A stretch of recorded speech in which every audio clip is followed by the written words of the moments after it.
सभी जन को राम राम जी। मैं हूँ मेघा मिश्रा और आपका बहुत बहुत सारा स्वागत है मेरे यूट्यूब चैनल सीबीएसई अपडेट्स पे, जहाँ मैं आपके लिए लेकर आती हूँ सीबीएसई से जुड़ी हुई सारी जानकारी सबसे तेज़ और सबसे पहले। तो चलिए चलते हैं हमारी आज की अपडेट के ऊपर। हमारी आज की जो अपडेट है वो है, सबसे पहली बात तो ये जो अपडेट है ये बहुत ही लेटेस्ट अपडेट है और ये सारे हेड्स और मैनेजर्स जो भी सीबीएसई एफिलिएटेड स्कूल्स या सीबीएसई स्कूल्स के जो हेड हैं, यानी कि प्रिंसिपल है, वाइस प्रिंसिपल है, चांसलर है, वाइस चांसलर है, डायरेक्टर हैं किसी न किसी एजुकेशन सोसाइटी के, जिनके अंडर ढेर सारे स्कूल्स चलते हैं, तो उनके लिए कहीं ना कहीं ये एक सर्कुलर आया है अभी अभी सीबीएसई के द्वारा, जो कहता है, क्या कहता है कि सबमिशन शुरू हो चुके हैं applications under various categories of affiliation. अगर आपको अपने स्कूल में कुछ और चीज़ें ऐड ऑन करानी है या फिर अपने स्कूल को सीबीएसई से एफिलिएटेड कराना है, तो उसकी जो एप्लीकेशंस है वेरियस कैटेगरीज के अंदर, जो भी कैटेगरीज हैं उनकी, वो भी मैं आपको बताऊंगी।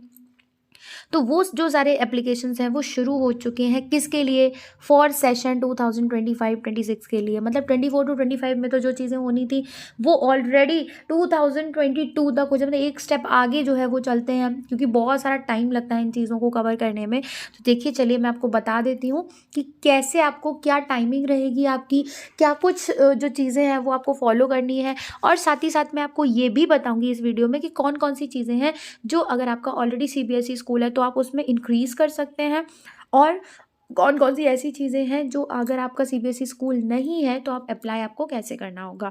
चलिए चलते हैं। सबसे पहले तो हम पढ़ लेते हैं कि क्या कुछ इस सर्कुलर में लिखा हुआ है। The board has decided to open the window of online applications for affiliation under various categories के लिए ओपन जो हो चुकी है वेबसाइट। ठीक है, अब इसके बाद टाइमलाइन जो है वो इसकी नीचे दी गई है। इससे पहले कि हम सारस की मैनुअल 5.0 अवेलेबल है ऑलरेडी वेबसाइट पर, जिसके अंदर आपको सारी चीज़ें मेंशन मिल जाएंगी, गाइडलाइंस की कैसे कैसे करना है, उस पर हम आगे बढ़े। उससे पहले हम देख लेते हैं कि टाइमलाइन हमारे सर्कुलर की क्या क्या है। देखिए, सबसे पहले कैटेगरीज को समझने का प्रयास कीजिए। Approval for middle class syllabus. अगर मान लीजिए कोई सीबीएसई स्कूल है और अगर वो चाहते हैं कि वो अपने प्राइमरी स्कूल को मिडिल क्लास तक एक्सटेंड करें, या अप्रूवल करें कि वो मिडिल क्लास के सिलेबस, जैसे कि जो सीबीएसई का जो सिलेबस है, अगर आपने देखा होगा सीबीएसई का जो सिलेबस है वो यूजुअली भाई 9 to 12 में तो चलता ही है, पर अगर आप चाहते हैं कि सीबीएसई की जो बुक्स हैं वो आपकी मिडिल क्लास में भी चले, मतलब 6 to 8 वाली क्लासेस में भी चले, तो उसके अप्रूवल के लिए भी जो है आप परमिशन ले सकते हैं सीबीएसई से। उसका आपको, मतलब एप्लीकेशन फॉर्म में ये सब चीज़ें आपको मेंशन करनी होगी कि आप किस चीज़ का अप्रूवल चाहते हैं सीबीएसई से। आफ्टर अप्रूवल ही आप सीबीएसई का जो कोर्स है या जो सीबीएसई का जो प्रॉपर एनसीईआरटी सिलेबस है उसको आप अपने स्कूल में लागू कर पाएंगे। चलते हैं हमारे सेकंड पॉइंट के ऊपर, fresh affiliation up to secondary level. अगर आपका स्कूल अभी तक सेकेंडरी लेवल तक नहीं है या है भी तो वो आपके स्टेट बोर्ड में चल रहा है और आपको उसे सीबीएसई बोर्ड में कराना है, तो क्या आपको करना होगा? फ्रेश एफिलिएशन, मतलब आप पहली बार एफिलिएशन जो है वो अप्लाई कर रहे हैं, तो उसका आपको ये अप्रूवल आपको लेना होगा। अगेन थर्ड पॉइंट की ओर चलते हैं। थर्ड पॉइंट कहता है कौन सा अप्रूवल आप ले सकते हैं? Fresh affiliation up to senior secondary school. Senior secondary level तक के स्कूल का एफिलिएशन आप ले सकते हैं। Fresh affiliation up to secondary level switch over from other boards. Only schools are already affiliated to another board. ठीक है, अब इसमें आप एक और अप्रूवल ले सकते हैं। अगर आप चाहते हैं कि आपके स्कूल में ऐसी व्यवस्था हो कि जो बच्चे सेकेंडरी लेवल पे दूसरे स्कूल से या दूसरे बोर्ड से आए हैं उनके लिए भी आप जो है प्रोवाइड करा सकें सीबीएसई से। जैसे कि मान लीजिए इसमें लिखा हुआ है fresh affiliation up to secondary level switch over from other boards. मतलब मान लीजिए आपका किसी स्टेट बोर्ड पे चल रहा है, एमपी बोर्ड पे आपका चल रहा है, ठीक है, एमपी बोर्ड पे आपका चल रहा है, एमपी बोर्ड से आपको कन्वर्ट करके फ्रेश जो है अभी अभी आपने स्कूल में सीबीएसई को अप्लाई करना है, तो उसके लिए भी आपको सीबीएसई से क्या लेना होगा? अप्रूवल लेना होगा। चलिए अब चलते हैं नेक्स्ट पॉइंट की ओर। नेक्स्ट पॉइंट हमारा कहता है fresh affiliation up to senior secondary level switch over from other boards. Only schools who are already affiliated to another board. Again ये सीनियर सेकेंडरी लेवल, आपने ऊपर देखा सेकेंडरी लेवल, ये senior secondary level का है कि अगर आपको दूसरे बोर्ड से कन्वर्ट होना हो सीबीएसई में, उसका एफिलिएशन आप ले सकते हैं। अपग्रेडेशन टू सेकेंडरी लेवल, अगर आपका स्कूल अभी प्राइमरी तक है और सीबीएसई स्कूल ही चला आ रहा है, आगे भी आप चाहते हैं कि सीबीएसई इसमें और आगे बढ़े, तो उसके लिए आप एप्लीकेशन इसमें डाल सकते हैं। Upgradation to senior secondary level, अगर आपका स्कूल सेकेंडरी लेवल तक है और आप चाहते हैं कि उसमें आप अपग्रेड करें सीबीएसई के अकॉर्डिंग ही, सिलेबस आपका ऑलरेडी भी चल रहा है पर आप उस स्कूल में क्लासेस बढ़ाना चाहते हैं, तो उसके लिए एप्लीकेशन आपको करना होगा। एक्सटेंशन ऑफ एफिलिएशन, अगर आप ऑलरेडी एक सीबीएसई से एफिलिएटेड स्कूल है और अगर आपका जो एक्सटेंशन है वो ख़त्म हो चुका है, एफिलिएशन का जो लास्ट लिमिट है वो ख़त्म हो चुकी है, आपको आगे एक्सटेंशन कराना है, उसके लिए एप्लीकेशन। ठीक है, इसके बाद परमिशन ऑफ साइट शिफ्टिंग, अगर आप अपने स्कूल को कहीं शिफ्ट कर रहे हैं, है ना, या आप एक्सपैंड कर रहे हैं अपने स्कूल को, तो उसके लिए भी आपको इसमें एप्लीकेशन देनी होगी या इसमें आपको अप्रूवल चाहिए होगा।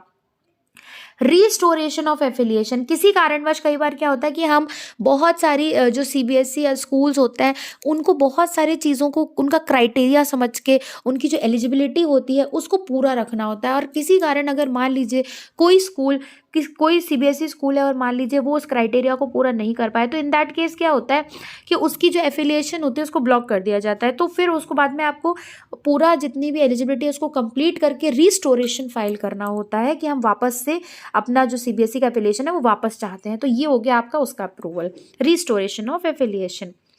चलते हैं कि परमिशन ऑफ 2 शिफ्ट्स, अगर आप स्कूल को 2 शिफ्ट्स में चलाना चाहते हैं तो भी आपको सीबीएसई से अगर आप एफिलिएटेड हैं तो इससे आपको बोर्ड से क्या मांगना होगा, परमिशन मांगनी होगी, अप्रूवल मांगना होगा कि हम 2 शिफ्ट्स में बच्चों को पढ़ाना चाहते हैं। अगर आपके स्कूल में बहुत ज़्यादा आपको लग रहा है कि बहुत ज़्यादा बच्चे हैं पर इंफ्रास्ट्रक्चर उतना नहीं है, तो आप 2 शिफ्ट्स के लिए भी अप्लाई कर सकते हैं।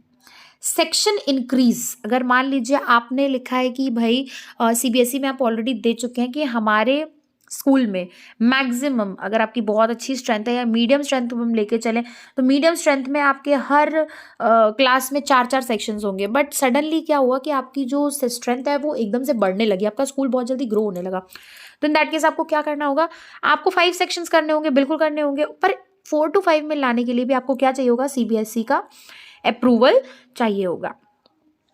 चलते हैं इंट्रोडक्शन ऑफ एडिशनल सब्जेक्ट, अगर आप चाहते हैं कि अपने स्कूल में आप जो है एडिशनल सब्जेक्ट को आप इंट्रोड्यूस करें, है ना, science for senior secondary level पे अलग अलग एडिशनल सब्जेक्ट्स जो हैं वो आप इंट्रोड्यूस करें। जैसे मान लीजिए बहुत सारे जो स्कूल्स होते हैं उनमें पीएचई होता है, कुछ में हिंदी होता है, कुछ में इंग्लिश होता है एडिशनल सब्जेक्ट के तौर पर, तो इनके अलावा भी अगर आप कोई और चाहते हैं या कुछ एक्स्ट्रा सब्जेक्ट्स जो आप जोड़ना चाहते हैं उसके लिए भी आपको क्या लगेगा, सीबीएसई का अप्रूवल लगेगा। चलते हैं permission of name change of school, society या ट्रस्ट, अगर मान लीजिए आपका किसी एक नाम से ऑलरेडी स्कूल चल रहा है पर अब आपको क्या करना है, कुछ वर्ष आपने उसमें बता दिए बट उसके बाद आपको क्या करना है, आपको लगा कि नहीं मुझे चेंज करना चाहिए, तो फॉर दैट चेंजिंग ऑल्सो अगर आप चेंज करना चाहते हैं तब भी आपको सीबीएसई का क्या लगेगा, अप्रूवल लगेगा, अगर आपका सीबीएसई स्कूल है तो। चलते हैं नेक्स्ट पॉइंट के ऊपर, आपको और किस चीज़ की परमिशन लेनी है, transfer of school from one society trust to another. मान लीजिए अगर आप किसी चैरिटेबल ट्रस्ट, जैसे कि बहुत सारे स्कूल्स होते हैं जो चैरिटेबल ट्रस्ट के होते हैं, पर उन्होंने बाद में क्या हुआ कि उनके मालिक पहले तो एक चैरिटेबल ट्रस्ट के अंडर काम कर रहे थे, उसके बाद उन्हें लगा कि नहीं हम अपना खुद का एक ट्रस्ट बनाएंगे, अपना खुद का चलाएंगे, तो उन्होंने अपने ट्रस्ट या अपनी सोसाइटी को चेंज कर लिया और वो किसी और के अंडर काम करने लगे या फिर उन्होंने खुद का ट्रस्ट बना लिया, तो तब भी क्या होगा, आपका ट्रस्ट या सोसाइटी चेंज हो रही है, इन दैट केस भी आपको अप्रूवल सीबीएसई से लेना होगा। Permission to increase decrease correction of land area of school, अगर आप जैसे कि मान लीजिए पहले से ही आपका एक स्कूल बना हुआ है पर वो छोटी लैंड पे है, अब आपको आपकी जो है पॉपुलेशन बच्चों की बढ़ रही है ना, बच्चों की जितने भी एडमिशन्स हैं वो बढ़ रहे हैं, तो आपको लगा कि आपको एक बड़ा लैंड लेना चाहिए, तो आपको लैंड एरिया का, उसमें लैंड में अगर आप कोई बढ़ोतरी करना चाहते हैं तो, अगर आप उस लैंड एरिया को और कम करना चाहते हैं तो, कहीं और लेना चाहते हैं तो इन सभी चीज़ों के लिए आपको क्या लगेगी, सीबीएसई की परमिशन लगेगी, जो कि आपको सारस पोर्टल पे एप्लीकेशन फॉर्म भी मैं आपको अभी चलकर दिखाऊंगी। अब इन चीज़ों का आपने देखा कि ये जितनी भी चीज़ें आप ऊपर देख रहे हैं, इन चीज़ों का जितना भी अप्रूवल है उसके लिए आपको टाइमलाइन जो प्रोवाइड की गई है वो की गई है आपको 1 फरवरी से लेकर 30 अप्रैल, इनके बीच में आपको सारस पोर्टल पर जाकर क्या करना है, अप्लाई कर देना है अपनी जो भी परमिशन इनमें से आपको चाहिए, जो भी मैंने अभी आपको समझाई। ठीक है, अब देख लेते हैं कि मोड्स ऑफ एप्लीकेशन कौन सी हैं, फॉर एफिलिएशन और मोडालिटीज़ उसकी क्या क्या है। मोडालिटीज़ मतलब इसका इंस्पेक्शन आपका किया जाएगा, तभी आप जो है इसके लिए आपको अप्रूवल दिया जाएगा। Middle class syllabus, fresh affiliation up to secondary level, fresh affiliation up to senior secondary level, ये 3 जो आप परमिशंस देख रहे हैं, इन तीनों को अगर आपको अप्लाई करवाना है तो क्या क्या होगा। मोड ऑफ इंस्ट्रक्शन मतलब जो आपके रीजन का आरओ होगा, सीबीएसई का जो रीजनल ऑफिस होगा, उससे भाई कुछ लोग आएंगे जो कि आपके स्कूल का फिजिकल मोड पे इंस्पेक्शन करेंगे कि आपके पास प्रॉपर इंफ्रास्ट्रक्चर है या नहीं, आपके पास प्रॉपर सीटिंग अरेंजमेंट्स हैं या नहीं। और इंस्पेक्शन जो होगा वो 100% ऑफ एप्लीकेशन पे ही आपको जो है पूरा अप्रूवल दिया जाएगा। मतलब ऐसा नहीं कि आपने बोल दिया कि भाई हमारा जो हम चाहते हैं कि हम 4000 बच्चों तक एक्सपैंड करें अपना स्कूल, पर आपके पास सीटिंग अरेंजमेंट सिर्फ 3000 बच्चों का है, तो अगर ऐसा करते हुए आप पाए जाते हैं तो आपका जो परमिशन है वो रद्द कर दिया जाएगा, आपका एप्लीकेशन रद्द कर दिया जाएगा। ठीक है, चलते हैं दूसरी चीज के ऊपर। Fresh application up to senior secondary level, switch over other boards. अगर आपको अपना बोर्ड छोड़ के सीबीएसई बोर्ड में आना है दूसरे स्कूल, तब भी आपका फिजिकल और इंस्पेक्शन 100% आपका लगेगा। तो इसी तरीके से आप देख सकते हैं सभी में यही चीज है कि भाई आपको जो भी एप्लीकेशंस बताई जाएंगी, जो भी एलिजिबिलिटी है, उसको क्राइटेरिया को आपको पूरा 100% करना होगा, तभी जाकर आपका जो क्राइटेरिया है पूरा होगा और उसके बाद ही आपको अप्रूवल या परमिशन आपको मिलेगी। सेक्शन इंक्रीज अगर आप करते हैं, ये देख लीजिए, किसी में ऐसा नहीं है कि मतलब पूरा 100% ही। अगर आप सेक्शन इंक्रीज करते हैं तो आपको इंस्पेक्शन जो है वो किया जाएगा 10% of the total application received, है ना। टोटल एप्लीकेशन रिसीव्ड का 10% आपका इंस्पेक्शन किया जाएगा और वर्चुअल इंस्पेक्शन होगा कि आप मतलब ऑनलाइन भी दिखा सकते हैं। एक्सटेंशन ऑफ एफिलिएशन का भी 3% ऑफ टोटल एप्लीकेशन जो है उसमें मतलब बहुत सारे स्कूल्स को नहीं किया जाएगा। एक्सटेंशन जो है वो कभी मतलब कुछ चुनिंदा स्कूल को रैंडमली चूज कर लिया जाएगा, उनका इंस्पेक्शन होगा। और based on scores of school report cards, ठीक है, स्कूल रिपोर्ट कार्ड्स के अकॉर्डिंग आपका होगा। और अगेन ये वर्चुअल होगा, तो इसमें बहुत ज़्यादा आपको टेंशन लेने की ज़रूरत नहीं है।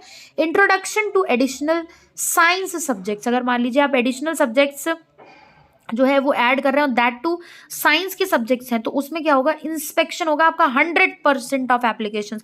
जितने भी स्कूलों ने जो है एप्लीकेशंस दी होंगी उन सब का इंस्पेक्शन होगा, भले ही वर्चुअल होगा तो भी क्या हुआ। ठीक है, अब चल देते हैं कि अगर आपका इंट्रोडक्शन आपको कराना है नॉन साइंस सब्जेक्ट्स का, तो आपको क्या करना होगा, ओएसएस पोर्टल को सबसे पहले आपको अपडेट करना होगा। ये बहुत ही बेसिक सी नीड है जो आपको पूरी करनी ही होगी as per norms of board. Permission of name change of school या सोसाइटी, ये जो है स्क्रूटनी के द्वारा चलेगा। ठीक है, फाइन। ठीक है, इन चीज़ों के बाद आप देखें कि अपग्रेडेशन टू सेकेंडरी लेवल अगर आप करना चाहते हैं तो ऑटोमेटेड मोड में चलेगा। और जो है एक्सटेंशन ऑफ एफिलिएशन 97% जो है वो भी आपका ऑटोमेटेड मोड में चलेगा, ऑटोमेटिक आपका कर दिया जाएगा। अगर आप एप्लीकेशन करते हैं तो सीधे आपका ये चीज़ कर दी जाएगी, इसमें बहुत ज़्यादा 3-5 नहीं किया जाएगा, बहुत ज़्यादा जो है आपका चेकिंग भी इंस्पेक्शन भी नहीं होगा। फाइन। कुछ नोट्स जो कि सीबीएसई के सर्कुलर के द्वारा बताए गए हैं वो भी आप सुन लीजिए कि ऑल द एग्जिस्टिंग स्कूल्स, जितने भी एग्जिस्टिंग स्कूल्स हैं, मस्ट इंश्योर, उनको इंश्योर करना है कि उन्होंने अपना ओएसएस पर डाटा पूरा टीचर्स का और स्टूडेंट्स का अपलोड कर दिया हो, है ना। इसके रेफर में या इसके रेफरेंस में आपको सर्कुलर 3/2024 डेटेड ऑन 23 जनवरी को आप यहाँ पर जा सकते हैं और देख सकते हैं कि ओएसएस डाटा को लेकर क्या क्या इन्फॉर्मेशन आपको प्रोवाइड की गई है। इसके बाद देख लेते हैं सेकंड पॉइंट क्या कहता है सीबीएसई की, all the existing schools intending to apply for extension and upgradation, जो भी स्कूल्स एक्सटेंशन और अपग्रेडेशन के लिए अप्लाई कर रहे हैं उनका ओएसएस के साथ साथ स्क्वाफ को भी प्रायोरिटी दी जाएगी कि आपने स्क्वाफ के टेस्ट को अभी तक जो है मतलब कर लिया है, उसको आपने अटेंड कर लिया है या नहीं किया। ये दोनों चीज़ जो है बहुत ज़्यादा मैंडेटरी है, तो अगर आपने अभी तक ये दोनों चीज़ों को अपडेट नहीं किया है तो आप तुरंत जाकर अभी कर लीजिए। आज के हमारे तीसरे पॉइंट की ओर चलते हैं, तो कहते हैं कि एडिशनल सब्जेक्ट भी अगर आपको ऐड करना है तब भी आपको ओएसएस पोर्टल को जो है एज पर बोर्ड नॉर्म्स के अकॉर्डिंग जो है आपको अपडेट करना होगा। Extension shall be granted through auto grant except 3% of cases. ठीक है, एक्सटेंशन जो है वो ऑटो ग्रांट कर दी जाएगी 3% ऑफ केसेस, और बाकी सब वर्चुअल जो इंस्पेक्शन होगा उसके थ्रू आपको अप्रूवल मिल जाएगा। फिफ्थ पॉइंट कहता है कि schools which are due for extension whose affiliation is valid up to 31 March, जिनका जो एफिलिएशन है वो 31 मार्च तक वैलिड है, और जिनका एक्सटेंशन जो वो पेंडिंग पड़ा हुआ है, only then they will be allowed to apply under any other category. पहले जब आप एक्सटेंशन को फाइल कर देंगे, पहले आपका जो पेंडिंग चीज़ें हैं वो आप कर देंगे, तभी आप दूसरी कैटेगरी को जो है ज्वाइन कर सकते हैं। दूसरी कैटेगरी के लिए आप अप्रूवल तभी लेंगे जब आपका ऑलरेडी जो एक्सटेंशन है या जो आप उसको फाइल कर चुके होंगे तब। Schools may refer to SARAS 5.5 manual for filling up the application। Application को कैसे आपको फिलअप करना है, इसके लिए आपको SARAS 5.0 मैनुअल की ओर चलना होगा।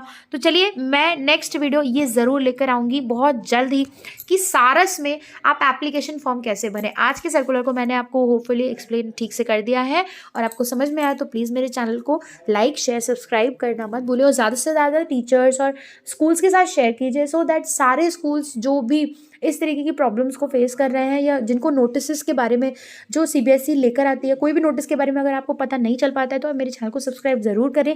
जैसे ही सीबीएसई कोई नया नोटिस लेकर आती है मैं तुरंत उसको अपडेट करती हूँ।